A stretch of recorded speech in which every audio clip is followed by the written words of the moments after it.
We will start today by trying to tie up some loose ends of this series. So we concentrate on basically trying to understand how to solve in principle propagation of neutrinos to matter. Then we will take a break. Then we will talk about exactly what solutions of the solar problem. So that if you have any questions from the series, or else I'll anyway go through almost everything that we did.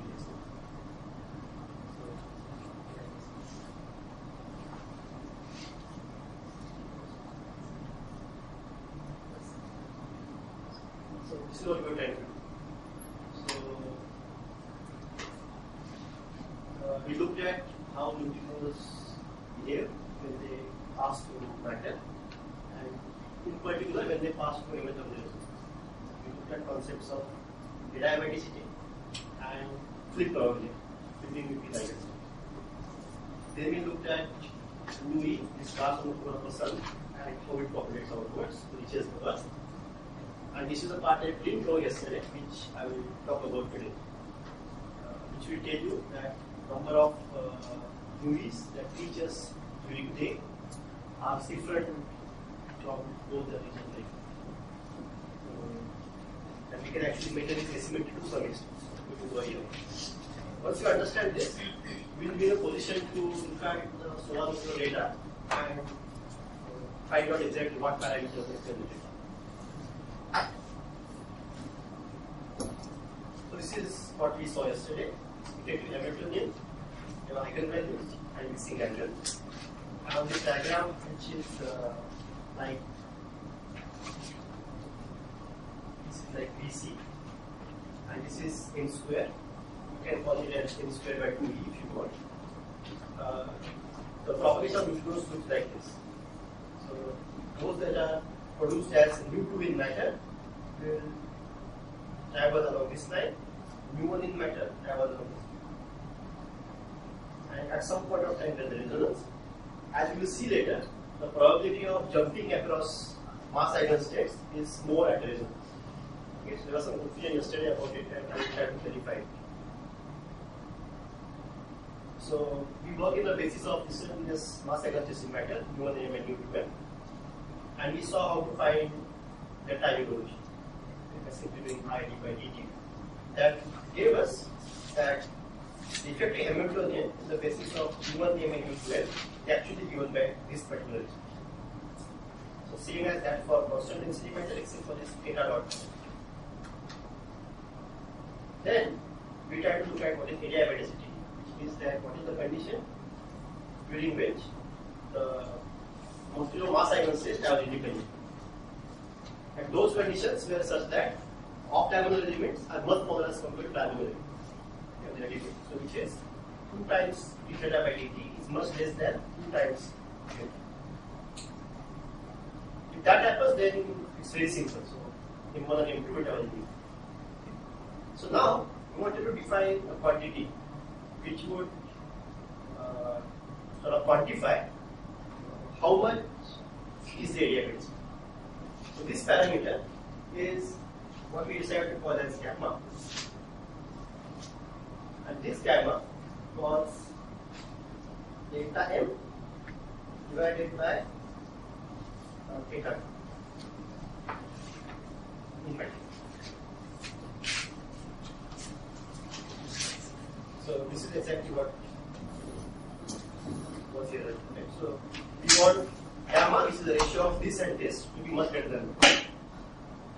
So let me actually even try to calculate what is gamma. It turns out it's not very difficult to show. So what did we know? So we know, for example, that tan of theta m is equal to delta sine theta divided by delta cos 2 theta minus d by 2. Tan 2 theta. So let's take derivative on both sides. So this becomes 6 square 2 theta m times 2 theta m dot. That's equal to delta sine 2 theta. So delta is a constant, theta is a constant. Only DC changes. So divided by derivative of this is delta cos theta minus DC by 2 whole square times minus DC by 2.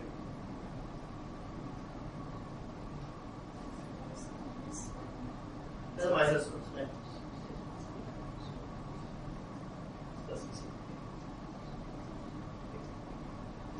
But we know what is secant square at 2 theta m, because this is sin tan theta m. So cos theta m is just this divided by the sum of the two squares. Okay. So let me see theta and theta.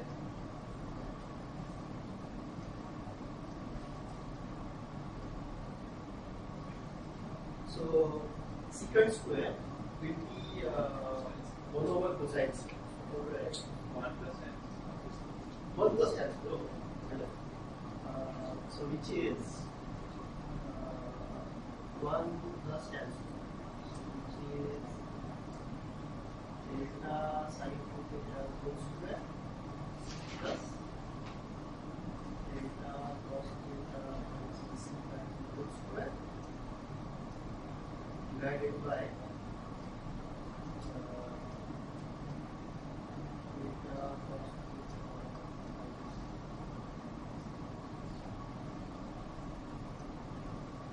this secant square 2 theta times 2 theta m dot is equal to delta sine 2 theta divided by delta cos 2 theta minus DC square times DC. So this is actually mod, so everything comes as mod. Ring is separated right. So denominator will cancel this, and now I can write down 2 times theta m dot. So theta m dot therefore is equal to delta sine 2 theta divided by delta sine 2 theta squared plus delta cos 2 theta squared times this whatever it is. This is sorry. Okay. Just tell me if I done something. VC dot will appear as it's VC by 2 into VC. It's only this. This is only this. And the derivative of denominator here, which is just this. That's it. Okay. So let me see if I can relate this to something else. If you look at this denominator, this is exactly equal to delta m squared. But delta m was exactly the square root of this. So then I can write delta m dot is equal to delta sine theta divided by delta m squared times dc dot by 2. So let's see. Okay, so delta sine 2 theta by delta m squared times dc dot by 2. So this is in fact theta m dot. What we want to calculate is gamma was mod of delta m divided by mod of theta m dot. So this then becomes delta m 2 divided by delta sin theta 4 divided by 1. So this is in fact the expression that one should look at. This is another expression.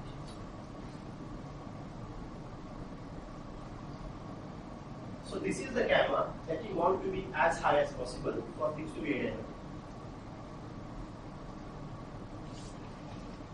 So now I have corrected my notes of yesterday, and now this is delta n by dt. It is 4 delta n by delta sin 2 theta times dc dot. Okay, this is what it is. So this is what I want to be much greater than.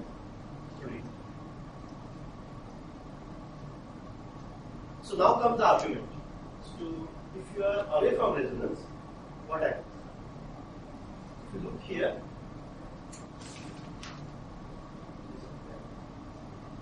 at the resonance, delta m is meaningless.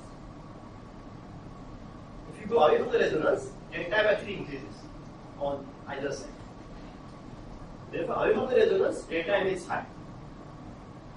So now if you look at the value of gamma, you see that delta is a constant, this is a constant. Delta is the only variable. So we are in the danger of small gamma when delta n is small. So danger of adiabaticity breaking is when delta n is small. So given a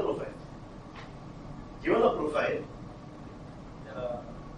it's only delta n that determines where you are in the danger of.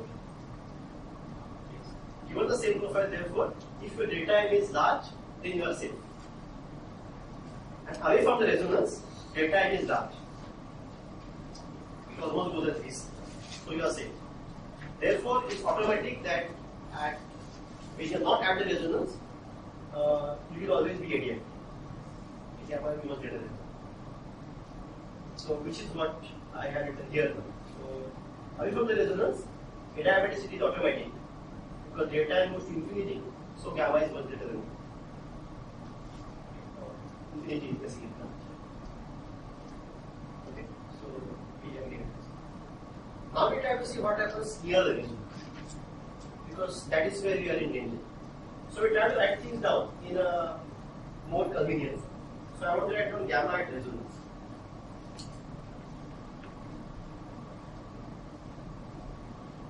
I don't want to write down things in terms of delta in matter. But now we know that delta in matter at resonance is just equal to delta times sin theta. Because this, again, if I go to my expression for eigenvalues, you see that my delta m is going to be minimum. At the resonance, this is 0. So this is delta times sin theta. Okay, so at resonance, the value of delta m is just equal to delta times sin theta.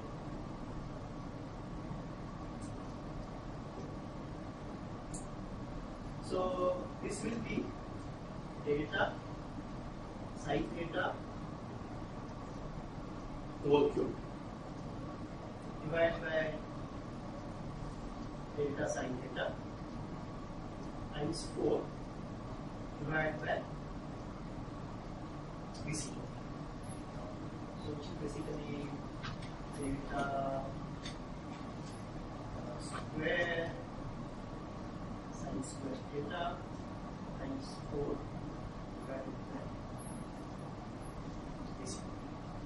Okay. Now at resonance, there is one more condition. I know that at resonance, delta times cos 2 theta is equal to dc by 2 at resonance.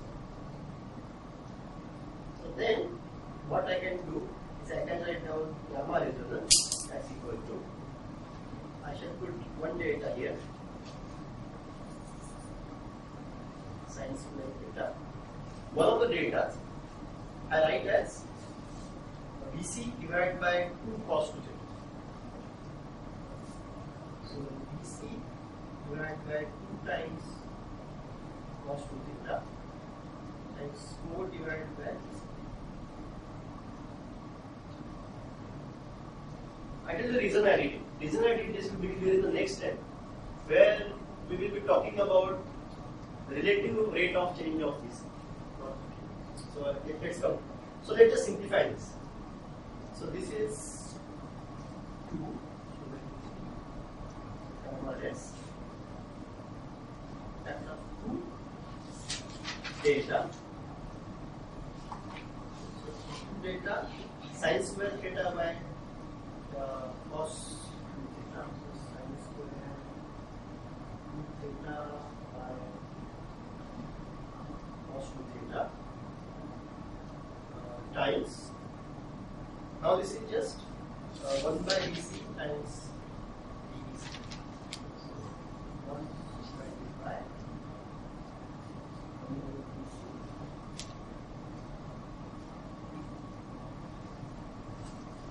Which is what was the right test? Delta m square by 2b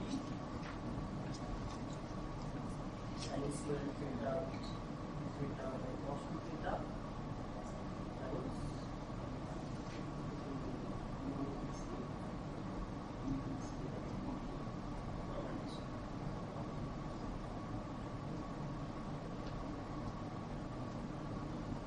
everything is okay. So the reason I did this was the following. It just makes things easier because especially inside the sun, the profile is exponential. And for exponential profile, this quantity becomes a constant. Okay. So it's just because of that, not because of any other very critical reason. Again, usually this quantity is a good quantity to determine how fast a function is changing. Because you take the fractional change and not absolute change. So it changes to there is changing 10% in some interval of 15%. So this is therefore gamma at resonance, which is exactly what was written here. So delta gamma s is delta m square by 2b times this theta factor times the rate of change. This is just rate of change of density. This is proportional to density.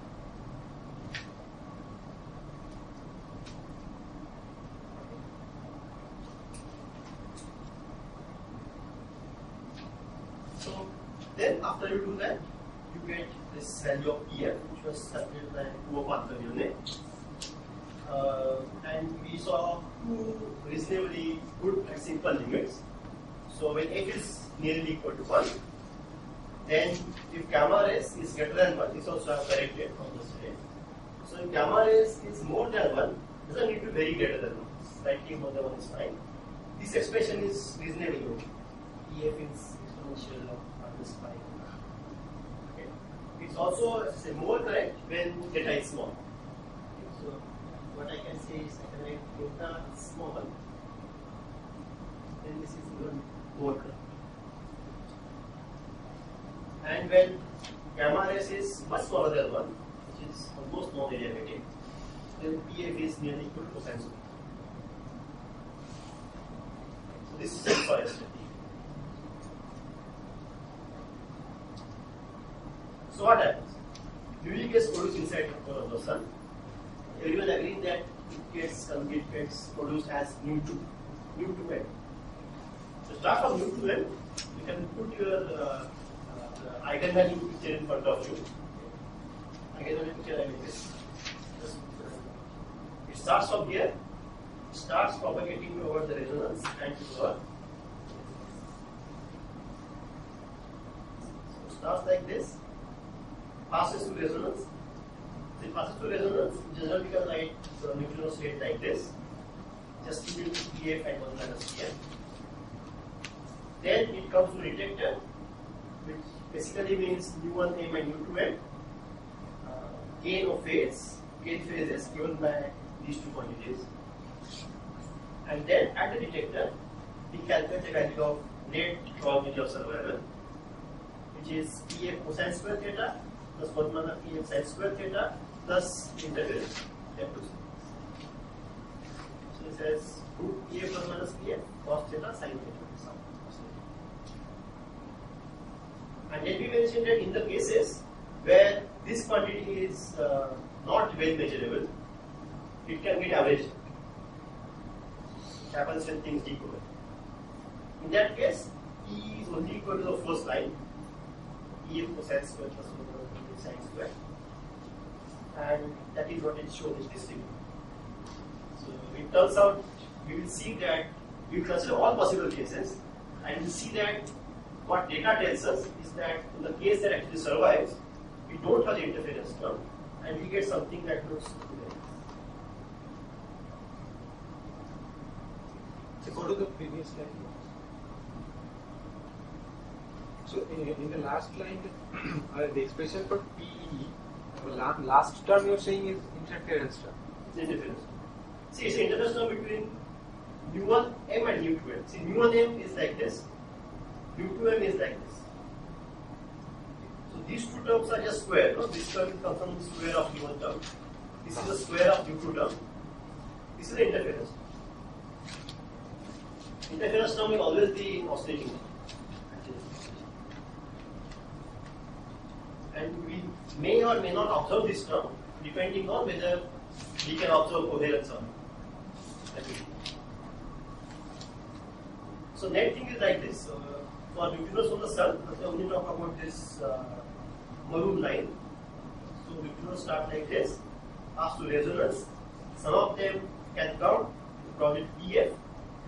Some can continue along mu2, with probably 1 minus PF. Then they reach at 1. This PF is mu1 now. So you get PF times cosine square theta. This 1 minus PF part is now mu2. So this becomes 1 minus PF times sine square. And you get this answer. So using both arguments, one basically arrives at the same answer.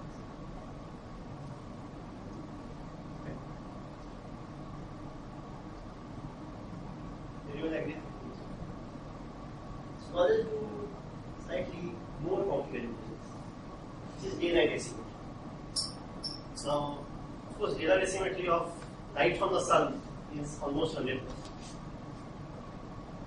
Light you get no light. Light is not a term. The question is neutrinos, because one expects that neutrinos, of course, are not stopped by the Earth. This we know. Because I guess you did your homework and you even got a large number as the answer. Thickness of lead. So Earth cannot stop neutrinos. Okay. So therefore, if there were no oscillations, we would see number of neutrinos during day equal to those during night. So there is no problem. Everything would be this. The question would be, because of oscillations, can there be an asymmetry between day and night? So let's first look at this question theoretically, and then we'll see how we can observe. So what happens? We'll avoid complications. Let's only go to the situation where mu1m and mu2m are decoherent already. If they are coherent, then of course you have to look at more. But let's take a simple situation where I get mu1m coming under 1, mu2m coming under 1. So when they come under 1, they are just mu1 and mu2. So I get mu1, I get mu2, and they are incoherent. The question is, now will there be oscillation inside the 1? Because if there are oscillations, then I will get day-night asymmetry.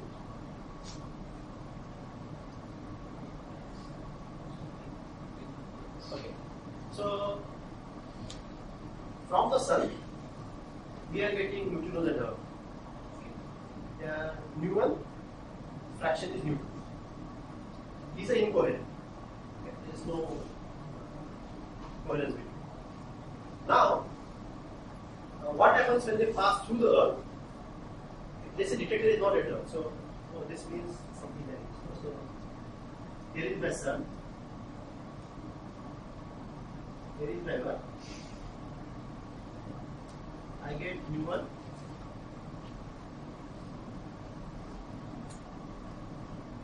I get mu2.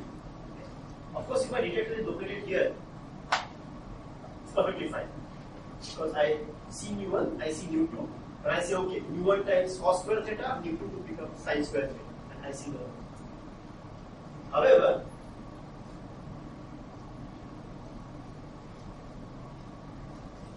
if my detector is located here, so at night I will be here. So at night, these Newman and Neutrino have to pass through the Earth. Okay. So now we will see what happens to them when they pass through the Earth.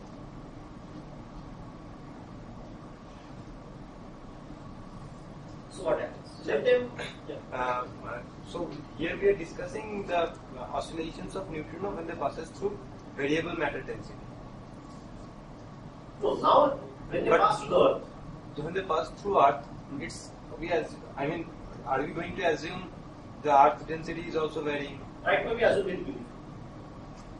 First approximation it's reasonably okay. Earth basically consists of mantle and core. Mantle is like half the radius of the Earth. Density approximately 10 grams per cc. I'm sorry, not right. Core. Core is half the radius of the Earth sphere. Density of about 10 grams per cc. In the mantle, it's about 5 grams per cc. Okay.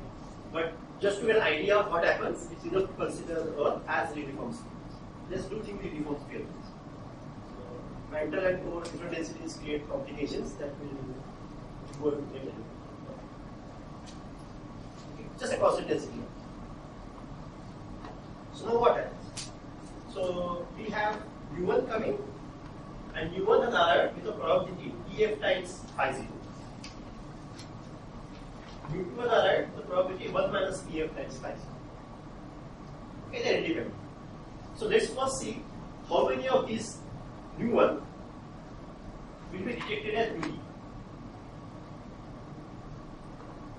Okay, that's our first one. So we first see how many U1 survive as UE, then we will see how many U2 survive as UE. So U1 comes at Earth. Now what happens? Inside the Earth, there is some uniform matter density. So those densities correspond to some matter eigenstates. U1m and U2m.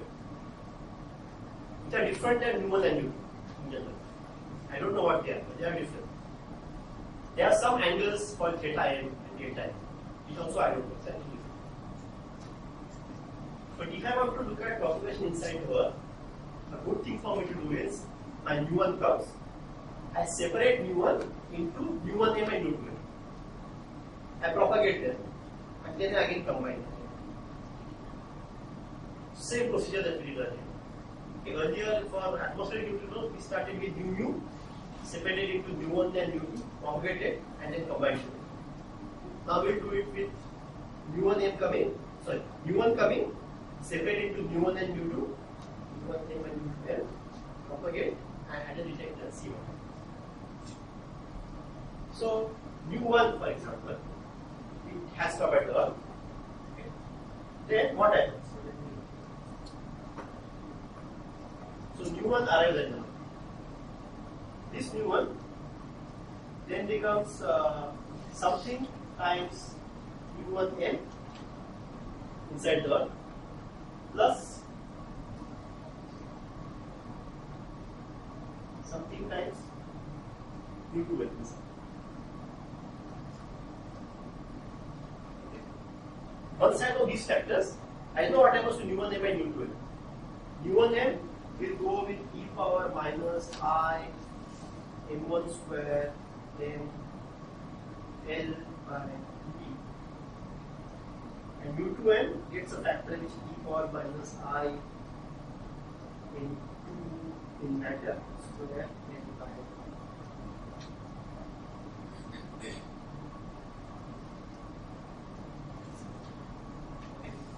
So once I figure out these two factors, then I know exactly how to proceed.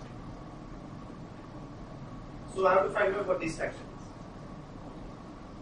So let's see. What do we know? So we know that mu is cos theta, sin theta, minus sin theta, cos theta times mu1 by definition. We also know that mu in mu is equal to cos theta m sin theta m minus sin theta m cos theta m times u1 in u2.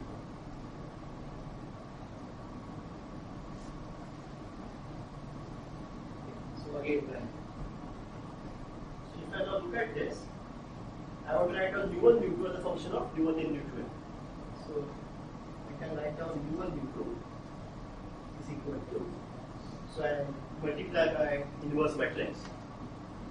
So that's cos theta minus sin theta cos theta times cos theta and sin theta minus sin theta.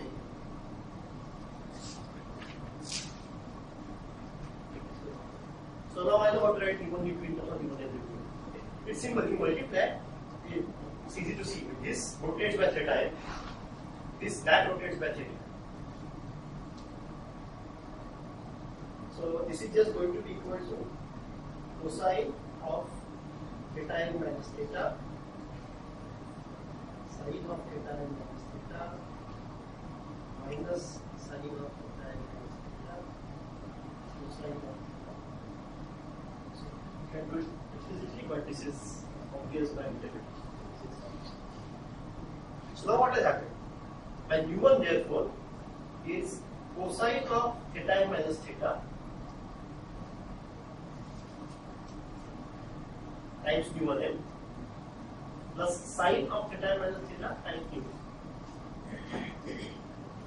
Okay. Everyone with me? So now let's go. So therefore my u1 is cosine theta n minus theta times u1 m times the phase that u1 m has gained plus sine of theta n minus theta times u2 m times the phase that u2 m has gained. Similarly, if I want to talk about u2, I'll have a minus sine theta minus theta here and a cosine theta. So this is just the derivation. So now, I want to calculate how many UVs are produced when I get my u1. So forget about u2 for the moment. So what do? I calculate inner product of UV with u1. u1 has come. I find u1 at t. u1 at t is given by this top line. Then I take inner product with UV and calculate its square. So this is with UV just cos theta m times cos theta minus theta plus blah blah. I square it and I get something that looks like this. Cos square theta and cos square theta minus theta. I think I can go on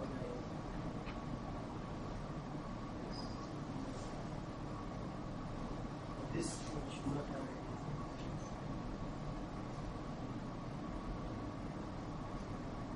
in here.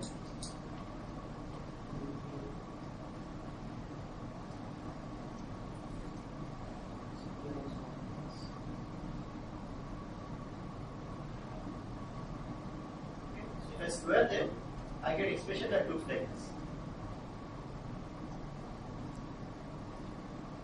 So what does it look like? See, if you remember what our BF was earlier, it was cos to the power 4 theta plus sin to the power 4 theta plus something. So you look here, it's not exactly the same, it's slightly different than. Okay, so we'll see how that will come. So right now, so let's try to see what would be the flux that we get at night.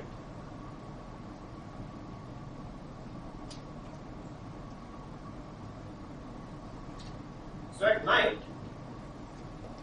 we receive u1 with a probability equal to Tf. So this is the flux at night is Tf times phi 0 the flux of mu e that we get will be multiplied by P1e. P1e is the probability that U1 is observed as mu e. Plus 1 minus PF50 is the flux of mu2, and P2e is the probability that mu2 is observed as mu.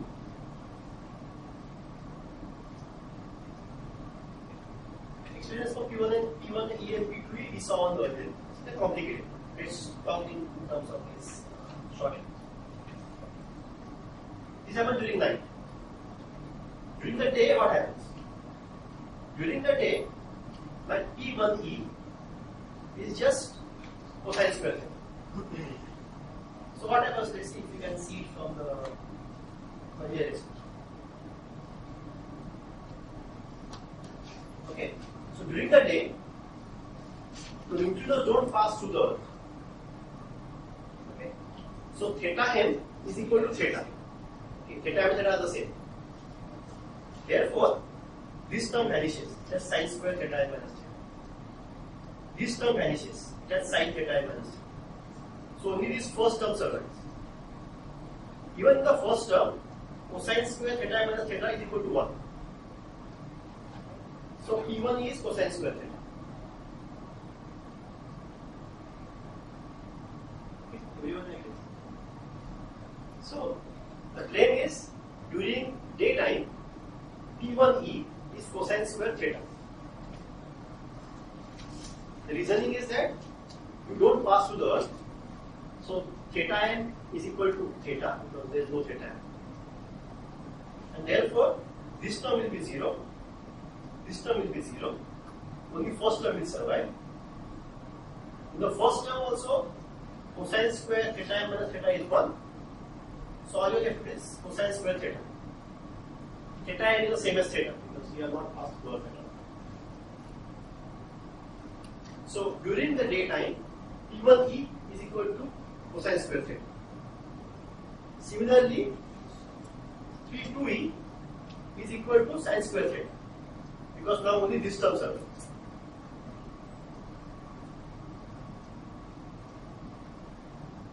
Right? So now let's look at this.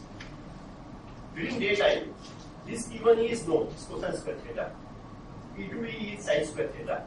So during the daytime, this is what the flux of mu is that I observe right now.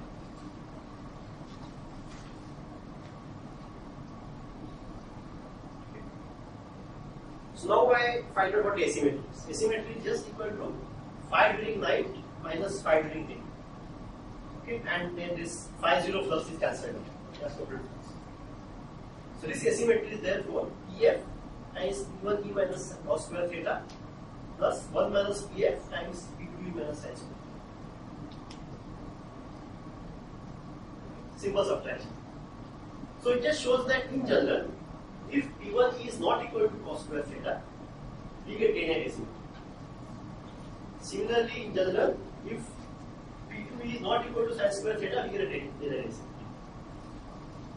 In general, it's quite possible that we will get a linear asymmetry. Small or large, it doesn't matter. In general, this exists. It will always be a linear asymmetry.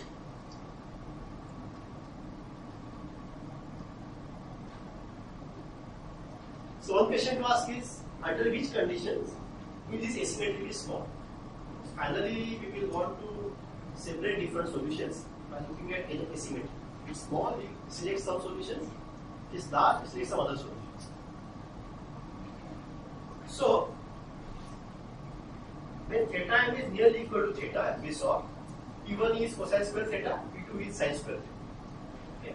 Therefore, if we are in that region where theta m and theta are almost similar, then it tells you that there will not be any asymmetry. So it turns out that when theta is 45 degrees, theta m usually does not change much. Okay, there is one quick way to see this. So remember, this is not a foolproof way, but sort of hand waving way. So tan 2 theta m was something, right? So theta sin 2 theta divided by theta cos 2. Now when I take its derivative, I get secant square 2 theta m times 2 theta m dot is equal to something. So now you see, so this derivative will give you some number. But now look at here. When theta is 45 degrees, secant square 2 theta m is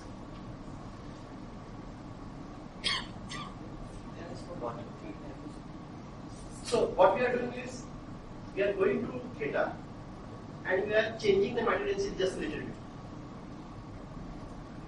So near theta equal to 45 degrees, secant square 2 theta m is 1.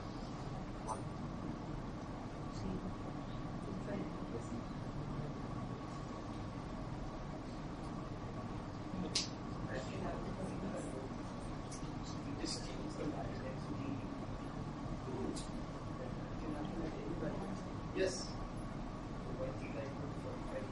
So I am giving you a heuristic argument why near theta equal to 45 degrees, theta m does not change much, will it? So if you tell me what is secant square 2 theta m, then Secant square 2 theta m infinity. So for a finite quantity, theta m dot should be. so what happens is whatever this number is, this doesn't depend on theta m.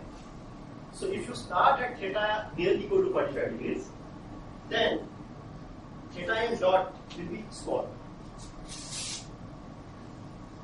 Okay, because this is large. See, this quantity is some derivative that someone will do the calculation. But on this side, you see that you multiply theta m dot by 6 secant square 2 theta m. See, this is large, this is small. Okay, so this is a sort of rule of thumb. It says that if your mixing angle is 45 degrees, when you pass through matter, it doesn't change much initially. It changes very slowly to begin. Later on, it will change back out. Initially, it will not change. Density of earth is very small, like 5 to 10 dash per cc. So if you have 45 degree mixing angle, inside the earth, it will stay close to 45. It will maybe become 50 or 40, it will not become 40. Therefore, rule of thumb is that inside the earth, 45 degree mixing angle will stay about 45 degrees. Therefore, when your mixing angle is 45 degrees, you will not get earth metal. This is just a rule of thumb. Remember, when we look at solutions, we will go up to this. So therefore, in general, you get earth metal effects. Okay. And in general, when theta is 45 degrees, you will not get so much earth metal. That is the. So, therefore, by now, we have figured out what to look for in the solar data. So, we should look at magnitude of flux, because we know that decreases. So, we have to be able to explain that. Then, we have to look at energy dependence of the flux, because we know that different solutions give you different energy dependencies. Then, we have to look at day-night asymmetry, because we saw that attacks certain effect. And then we look at what is seasonal variation. Because of course, when Earth goes around the Sun, sometimes it is closer to the Sun, sometimes it is away from the Sun. It's elliptical. So it's possible that when we are closer or when we are farther, we get some different processes. Okay. So we have to be able to take care of these four things. When we look at data, this is what we are going to do. So